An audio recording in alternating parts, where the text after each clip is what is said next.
1, 2, 3, 4. If you can do all your stuff, what can figure it out? That's how it chooses you. Oh, hey. Oh, hey. Oh, hey. The first thing is, I've had a crazy fucking week, which we will talk about in detail. Second thing is, I made a very brave, clear-headed decision, made some requests, some necessary requests, and also have pushed a relationship to the breaking point in a good way. I'm scared of it, but it's good. So that's what's going on. I know you've had a bit of a crazy week because we talked a couple of times, and actually a couple of times in one crazy day. And I was like, what is happening to Teresa's life right now? Yeah, what is happening? Why don't you share with the group? Why don't I share with the class what has happened in my life this week? So, class, my week has been influenced by, first of all, I got in a minor fender bender in a parking lot on Tuesday morning. And I'm fine. The other person's fine. It's all fine. But it kind of set the tone for the week, which is like, there are going to be some things that take over your life that you're just going to have to deal with in the moment. And the things that don't have to be dealt with in the moment, including the jobs you do for money, are just going to have to be put on the back burner. And that's just how that's going to be. So I was hit by a person who I believe to be very wealthy, who has a very expensive car. And as we all know, I drive a 23-year-old Honda Civic. The accident was this person's fault, which they freely admit, and everything is fine. I was hit in the rear right axle. The only thing my car needed was, of course, a checkup to make sure everything was okay, but the only thing it needed was alignment and a few parts. I got out of it for, much less money than the other person will because they drive a very expensive car. There were a lot of feelings in the dealing with it, but once it was all said and done, I was like, my little car is a fucking badass. She's like, your Porsche is unnecessary. You can't hurt me. Who do you think you're dealing with? Mm-hmm. So it was really sweet because my car is like, yeah, it's fine. No big deal. And in the moment of it, I was like, oh, that just happened. Okay, how do I feel about it? I'm not spun up. And the person and I had a very reasonable conversation, and all of my conversations with them have been reasonable since. I haven't, as of today, yet been paid for the expenses I incurred because of this person's actions, but I believe that I will, and I believe it'll be fine. So, all good. But just literally took up 4 hours of thinking and planning, and do I file a claim, and I have to get the car to the shop, and they won't let me get an appointment for 3 weeks, but then I cried and they let me in today, and white lady tears and how we use them, and all of those things. Right, so that was Tuesday morning. And I texted you, I think Tuesday afternoon, and I was like, oh my gosh, did I tell you about that when it happened? You actually called me. That's how important all of this was. And this is what happens when we have a sudden event that takes all of our energy. I have no idea who I told what on that day. It's all a blur. Yeah. No idea really what happened, nor in what order. And it wasn't that big an accident. So just imagine if something really painful or, physically damaging to any party or anything worse had happened. And, we sort of understand how the brain reacts to trauma. And this isn't particularly traumatic. This is a minor fender bender in a parking lot. But still, I really have no clear idea of anything else that happened that day. Right. Except I got an email that night from my school informing me that my school will be closing. Mm-hmm. So I am roughly halfway through a 4-year double master's degree. And the school has decided not to take in any more incoming students and to teach out the students who are currently enrolled, meaning those of us who are enrolled will be able to graduate if we are willing to accelerate our degree progress. And so I got that email that night and I was like, yeah, okay, it's all happening. It's all happening. And so that's been the other thing that I've been figuring out this week is I was planning next year to take 2 semesters off and work a lot and save up money to pay for the rest of school and don't have that option anymore. I was supposed to graduate in December of 2023, and now I have to graduate in August of 2023, which is, of all the people at the school, I'm the least fucked. I feel so lucky and grateful that I enrolled when I did because the class ahead of us is, some of them aren't affected at all. And the classes behind us are like, now you have to take 40 credits a semester, basically. Right. That's some big shit. Oh my God. So I only have to crunch 3 semesters and do more in those 3 semesters than I would have done normally. And they're big semesters, 22 and a half credits in graduate programs. Like, that's not a joke, but it's only that. Yes, so I feel very grateful and very lucky, but it's still a thing that's happening that I now have to like plan for and work around. And, you know, this week life just got really lifey. Just like super lifey all of a sudden. Life gonna life. As you know, but everybody else doesn't know, I had a very work-heavy week. Yeah. There was a lot of self-parenting happening. Mm-hmm. You know, a lot of me parenting myself to get through the work this week because I was kicking and screaming my way through this entire week. And it wasn't the kind of cool, wise, gentle parenting, confident parenting. It was the parenting where you're exhausted and your kid is throwing a tantrum over a candy bar in the grocery store. Come on.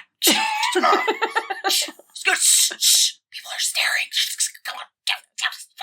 Yes. That was that kind of parenting. Yeah. To myself. Shut up. Just get in the car. Just go. Just go. Part of the reason why it was so intense was because I took a day off to go to the mountains with my partner Tim and with our dog. And it was wonderful. It was peaceful. It was rejuvenating. It was 97 that day. So we were up in the mountains and it was obvious. I think the high was 71. It's like a blessing when it's so hot down here and you go up there and you keep the sunshine, but you lose the heat. Oh, we did some mushroom hunting. We got a wonderful bounty of porcini mushrooms. This is one of the things we do every summer and it brings us such great joy. We took a picnic. I made some killer sandwiches. And that, my friends, is a tease for this weekend's smidgen. A not so subtle tease. It's about sandwiches. You know, we live out on the prairie in Colorado and it feels like the mountains are so far away, but they really aren't. I just feel so grateful. So that was really wonderful, but it did create somewhat of a work log jam later. I made my choices. I'm an adult, you know. This is a theme for you. You said it exactly that way. Look, I've made my choices. Yeah, it's true. I'm aware of consequence, but I got all my work done. Celebrated last night by taking some ibuprofen, getting in bed early, and watching some Gardener's World. So Nice. Party On the homestead. Hey, everybody. Welcome to the podcast, It Chooses You. Hello. It has chosen you today to be with me, Teresa Sparks. And me, Claire Patton. Yeah, as we tell each other about things we love. That's basically it. That's the marketing. You're welcome. Yeah, we like things. Do you also like things? Great. We're a perfect match. Don't forget to like, subscribe, and download our episodes. It helps us find other cool people just like you. Just like you. No, maybe a little different from you. I mean, we're not looking for an army of clones, you know? You can join this community and retain at least a modicum of your own personality. That's okay. We give you permission to have a personality that is yours. What gives us the right to give that permission? Well, that's for you to decide as you listen. This week, I'm going to tell you about the peacock dress. Yes! I love the peacock dress, and I don't know too much about it, so I'm excited to hear more. I'm happy you're excited. It's always easier when you're not bored. This podcast goes so much better when I'm not bored. It's very difficult when you're bored. When she rolls her eyes, you guys, man, it's tough to get through those episodes. But here's the weird thing. It's still good when Teresa's bored because she's funny whether she's bored or not. Like, in fact, sometimes she's funnier when she is bored. It's the magic. It's the alchemy of this podcast. So the peacock dress, I credit you with introducing me to it, even though you didn't. A year or so ago, maybe at the start of the pandemic, maybe before that, year and a half ago now. See, it feels like it's just been one long day since about March of 2020. You know, yesterday, before the pandemic started, you told me about a costumer and Victorian/Edwardian sewing and clothing enthusiast named Bernadette Banner. You discovered her YouTube channel. And now those of you listening to us have heard of her YouTube channel, Bernadette Banner, and you need to go and watch her do stuff right away. She's a gift to the world. Even if you're not interested in sewing, she's a gift to the world. I'm interested in sewing right up until the moment that I begin sewing. Same. Yeah. And then I'm like, fuck, who does this and why? I'm just going to buy my clothes. It's a nexus of precision and style and a relationship with your body. And if you have a troubled relationship with your body, clothing and sewing is like a minefield. Sing it, sister. It's like, oh, that doesn't fit. And it doesn't fit because I'm a terrible person. Yep. Oh, so it's very challenging for some of us. For the beautiful, I very much like watching you wear clothes. I'm glad that you have that option. It can be challenging. It is also the nexus of money. If you have money issues at all, issues around wealth, that's another thing, right? Yeah. Because growing up in the 80s, in Texas, for example, everybody wanted to wear the hot new thing, and the hot new thing is expensive, and we were poor.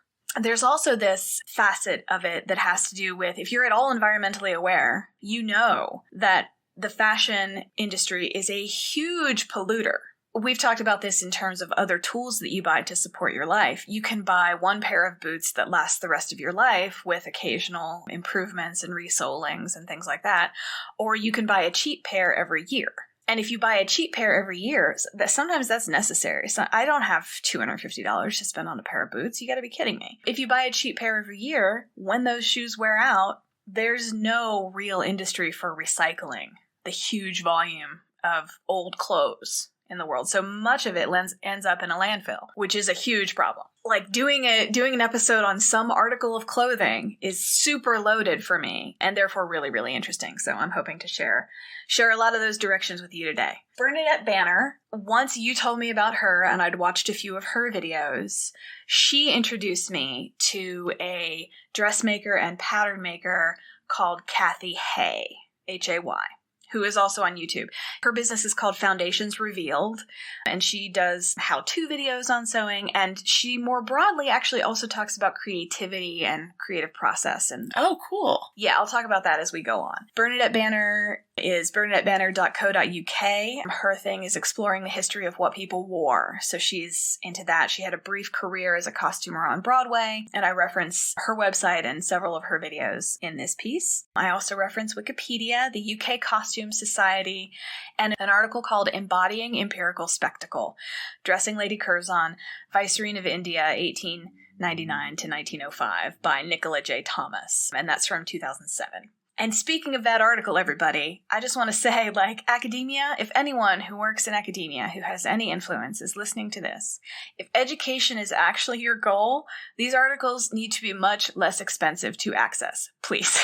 Like, that article was $40 to access or $350 to look at the whole issue of the magazine it appeared in. Oh my goodness. I would happily pay a few dollars directly to the author. I'm happy to support her work that I have referenced, but I'm not paying Elsevier publisher or whoever published it that much. You gotta be kidding. So I found a free PDF online, which is what we do, and now nobody made any money from it. This podcast episode touches on the work of the people I've just mentioned, but is about one dress.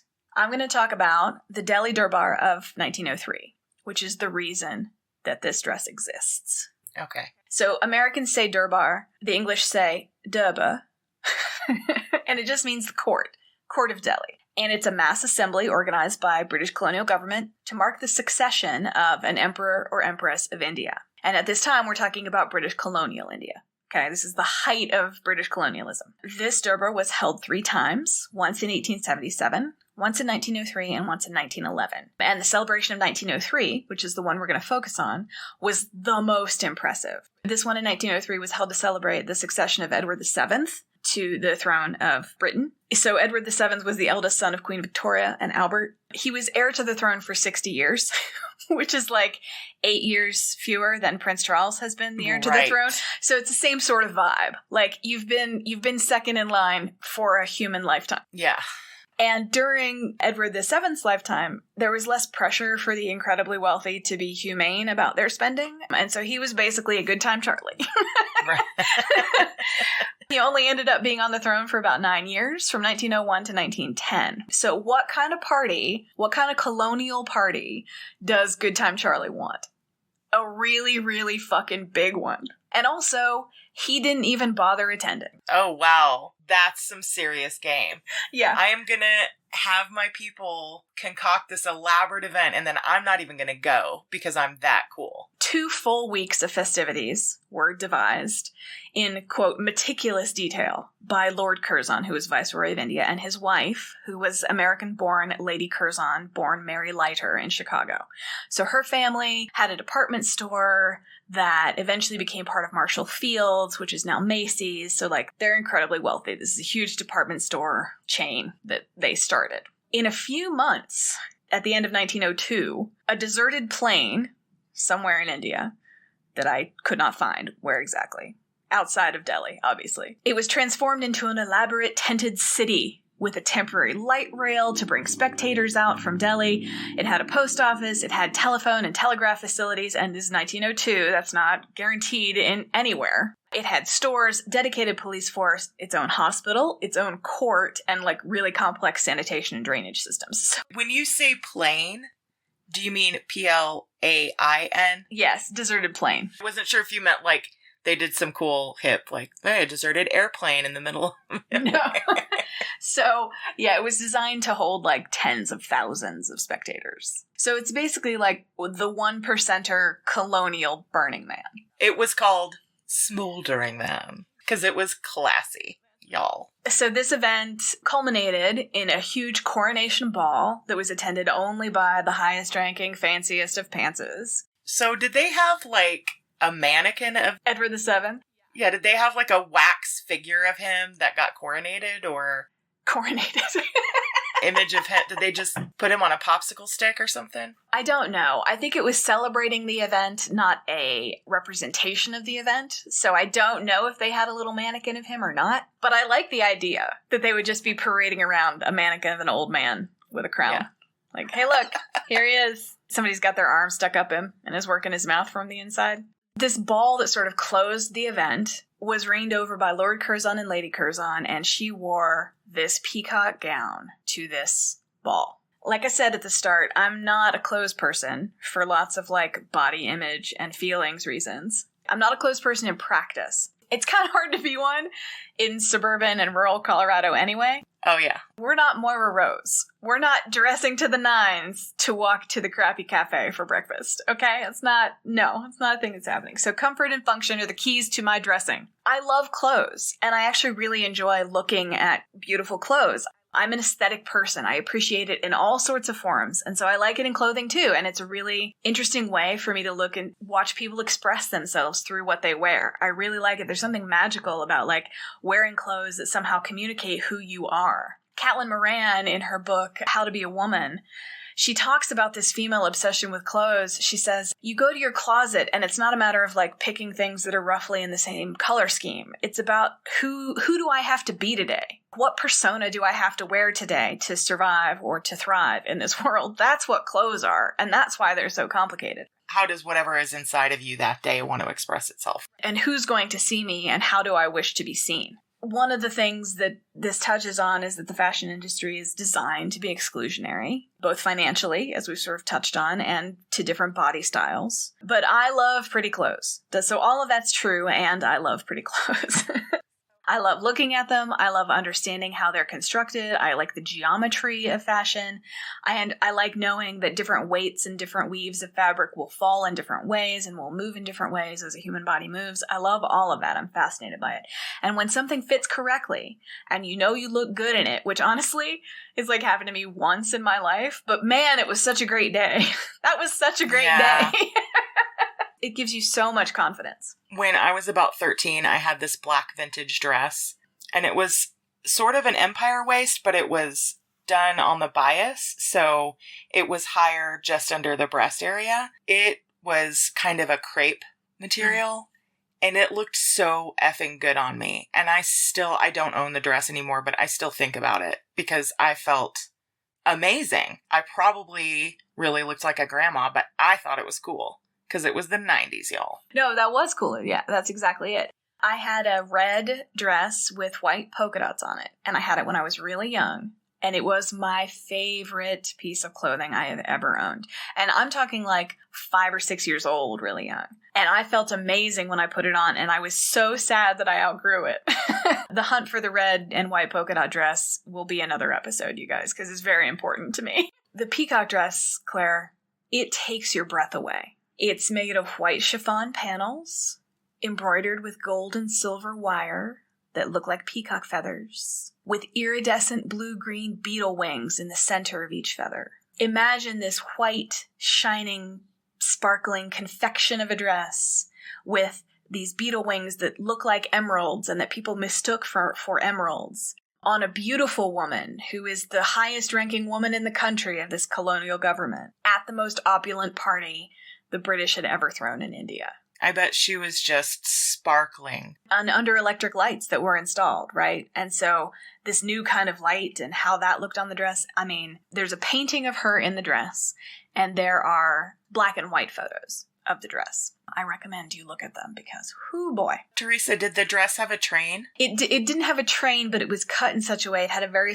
full skirt that did extend in the back, but it wasn't like a bridal style train. It was maybe 3 or 4 feet of a train. The edges of it had white silk chiffon roses. Oh, wow. I'm imagining that kind of dress that just sort of spills to the floor like a waterfall. Yeah, so it had that Edwardian front, which is sort of a flat front skirt. It was, according to people who know and understand and have done these explorations, which is what this episode is about, it looks to have been pleated in the back. Flat in the front, tight to the hips, and then pleated in the back to make this train, which not incidentally is reminiscent of how a peacock tail looks. Wow, okay. So the panels were embroidered, and I think maybe partially designed by Lady Curzon. There are reports that she had incredible taste in clothes. And if you have all of the money in the world, why wouldn't you want to look amazing all the time? So the panels were embroidered in India and shipped to the House of Worth, which is a very famous house of fashion in Paris, to be put together into a dress. And then the dress was shipped back. So before she even put it on, this dress had traveled over 8,000 miles. She wore this dress once in public.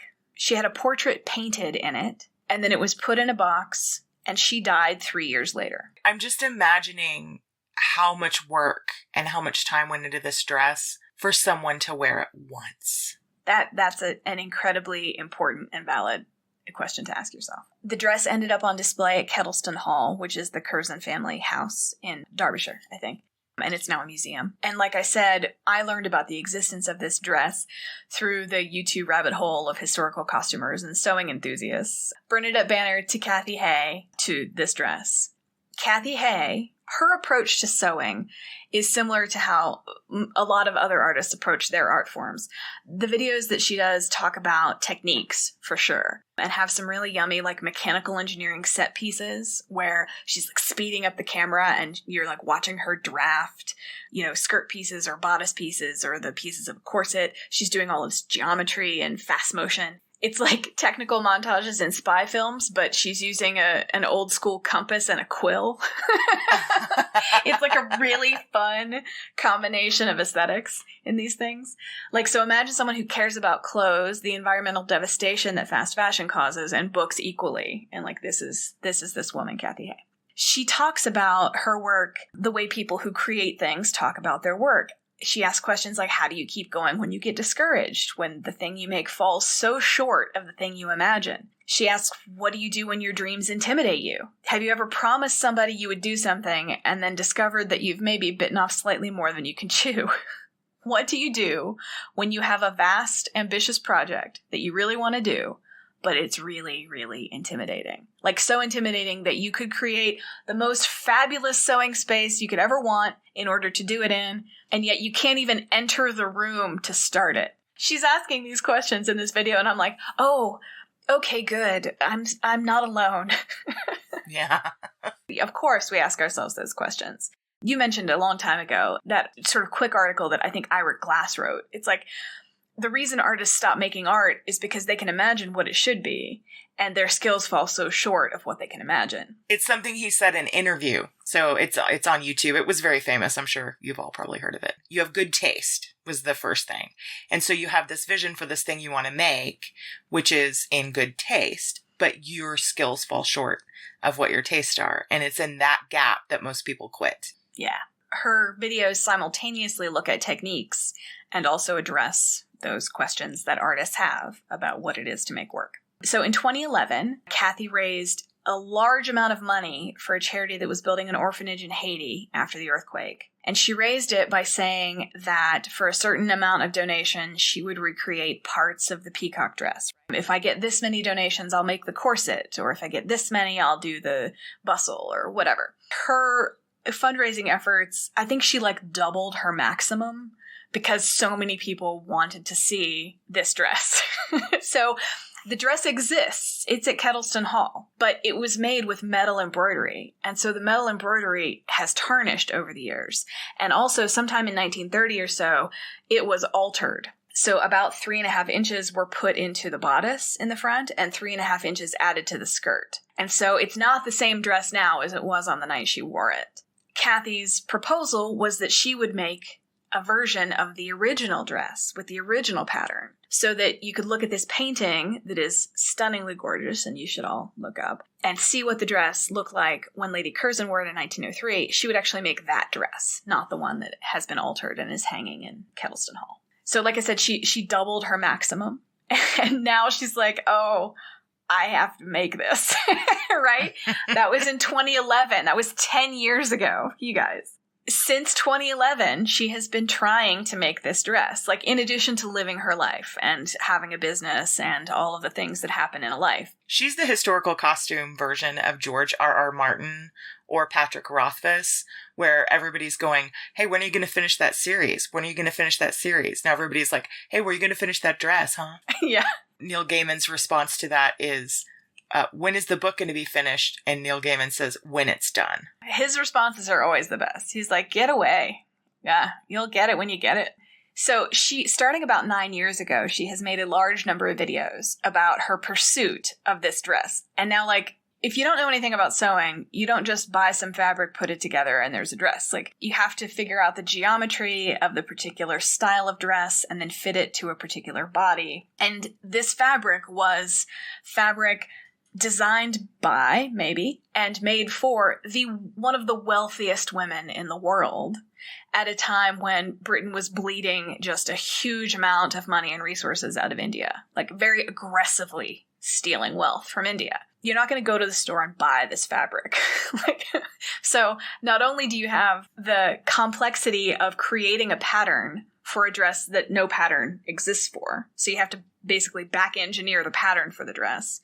She doesn't even have the original dress to do that with because it was altered in 1930. So she has this huge logistical problem as she's working it. So starting 10 years ago, she makes videos about her process with all of this. She says, the first time I tried to make the peacock dress, I tried to do it on my own. And it turned out that wouldn't work because it's way more work than one person can do. It would have taken me 30 years to do all the embroidery if I worked at it all day, every day, and I would have had no wrist strength left. She basically would have crippled herself trying to do this and still wouldn't have been done. This is how much work went into this, right? And this is just the fabric. So she thought, okay, well, the House of Worth, this, fashion house in Paris, received the already embroidered fabric. So they didn't do the embroidery themselves. Craftsmen in India did that embroidery. She found an embroidery house in Mumbai who were willing to do it. They said it would take them 3 weeks and it would cost $8,000.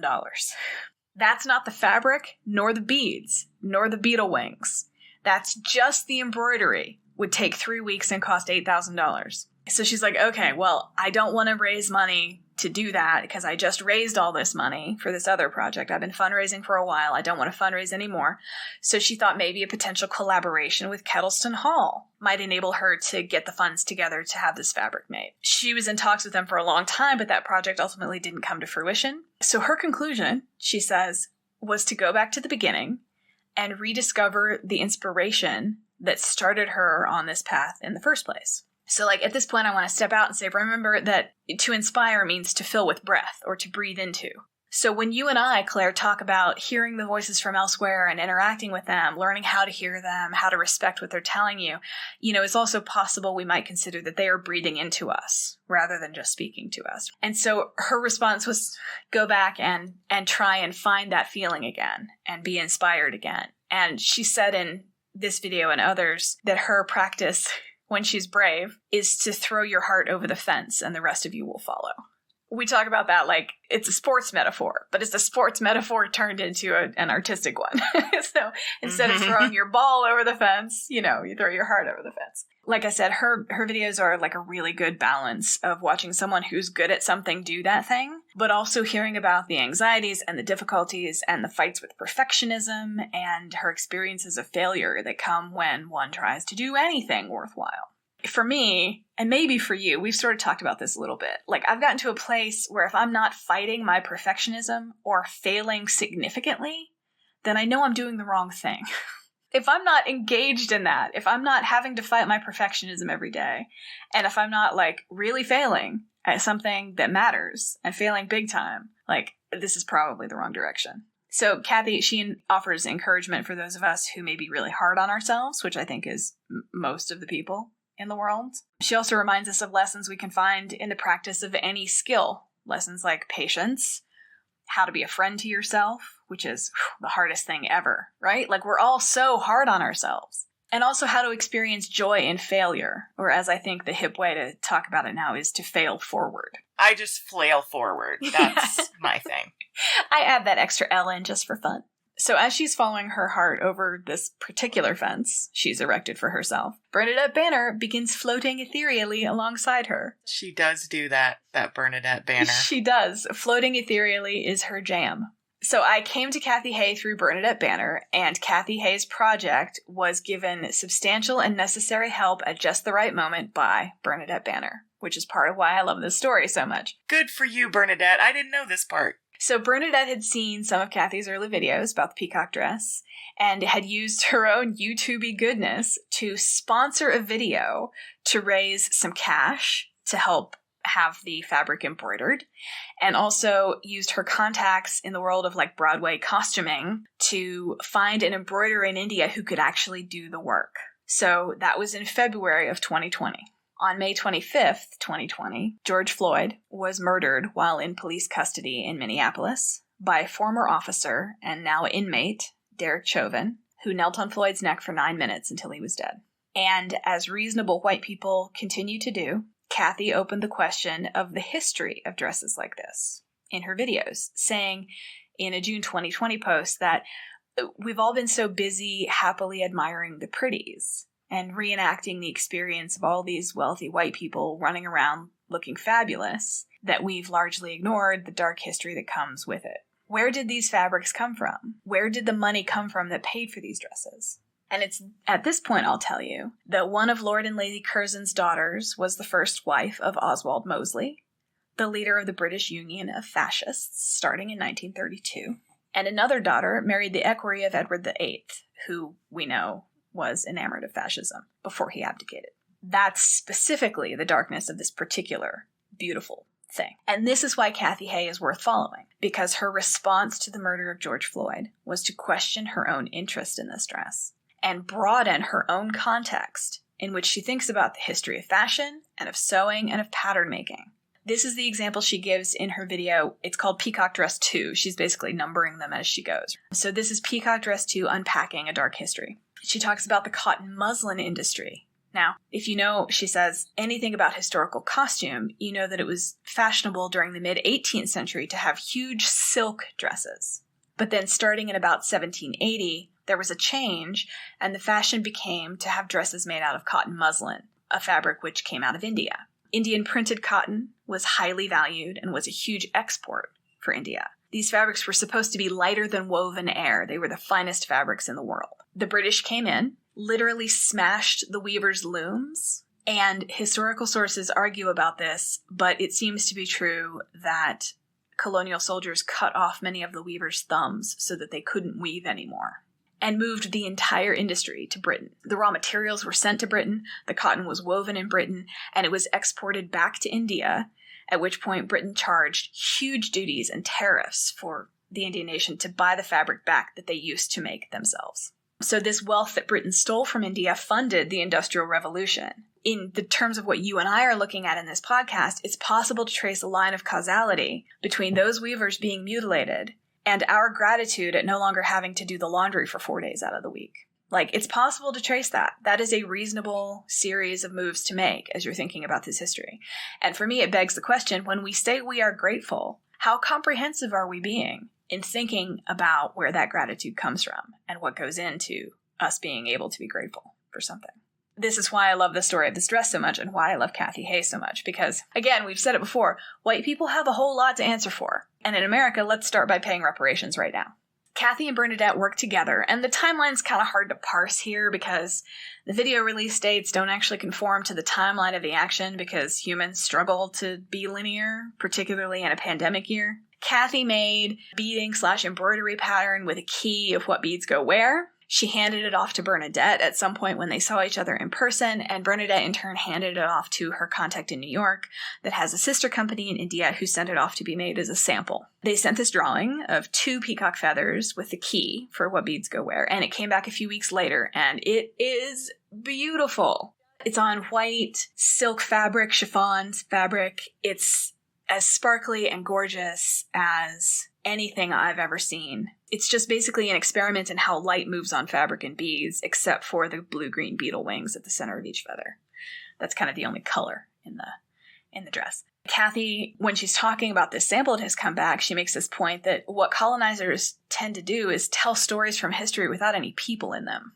And that's not a point that she makes alone. Like, she's read that. Of course, that's common knowledge among people who study this and write about this. For example, when I talked about the history of this dress just a few minutes ago, there were no people in my story. It was the House of Worth, and it was India. Like, there are no people in that. And it used to be that the description of this dress, next to where it was on display at Kettleston Hall, talked about the fabric being made in India and then sent to Paris, where the House of Worth made it up into this dress. But listen to this. Lately, in the last year, Kettleston Hall has actually changed the description of the dress on their website, and I think in the museum itself, so that instead of calling it a dress by the House of Worth, it says dress by unnamed Indian craftsmen and House of Worth.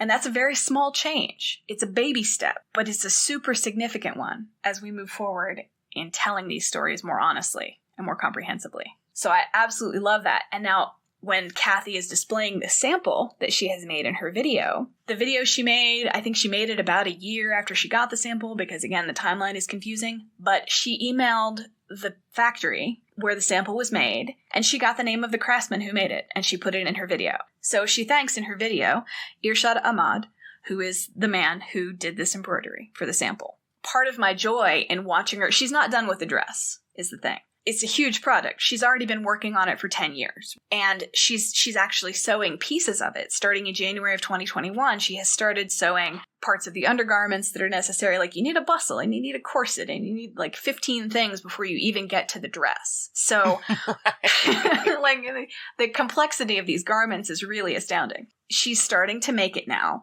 and she's designing all of the patterns for the parts of these. She spends this time, like, being a mechanical engineer and a geometrist, writing these patterns, and then she makes videos of her actually putting them together. This is how I did it.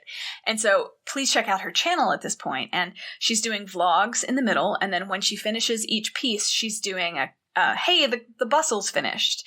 Hey, the corset's finished. And the most recent ones she's been doing are of the bodice pieces that are fit specifically to her body. Like, step by step, we're actually seeing the pieces of this dress come together. And when I say pieces of the dress, I mean pieces of the muslin mock-up of the dress. The real fabric is not a part of the equation yet. This is how long it took. Looking at the history of this and how much research she's had to do to figure out how she's even going to have these pieces made, thinking about the amount of resources that went into making these originals, I mean, it staggers me. It's almost impossible for me to comprehend the resources that went into a single one of these dresses.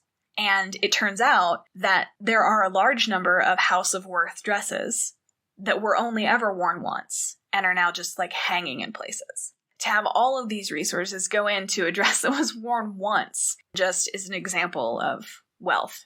It's really quite something. So please go to Cathy Hay's YouTube channel. Foundations Revealed is her business.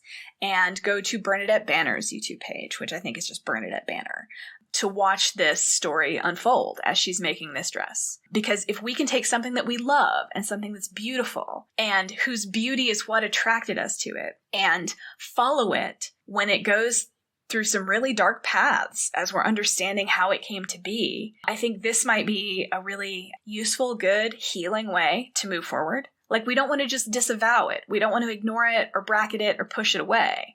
We actually have to acknowledge this history when we talk about these things. That's what's going to make it powerful. That's what's actually going to help us heal from these things that we've done. So that's how I'm thinking about it today. That was wonderful, Teresa. Thank you. I like this idea that Cathy is acknowledging the past and making something old, but she's making it in a new way, in a more sustainable way, or at least a way that acknowledges the past. Like that, this object, if you want to call it an object, or this piece of art really is going to have a different essence than the original dress because of the energy and the intention that she's putting into it. That's a really great way of talking about it. Yeah, and that's the magic of it. It's like, okay, so much of history is a history of oppression. And looking at it through that lens, it seems it's painful to then try and figure out how to make something beautiful or find beautiful things within it. If we assume that beauty doesn't have anything to do with pain. But if we're willing for pain to be a part of the beauty we experience,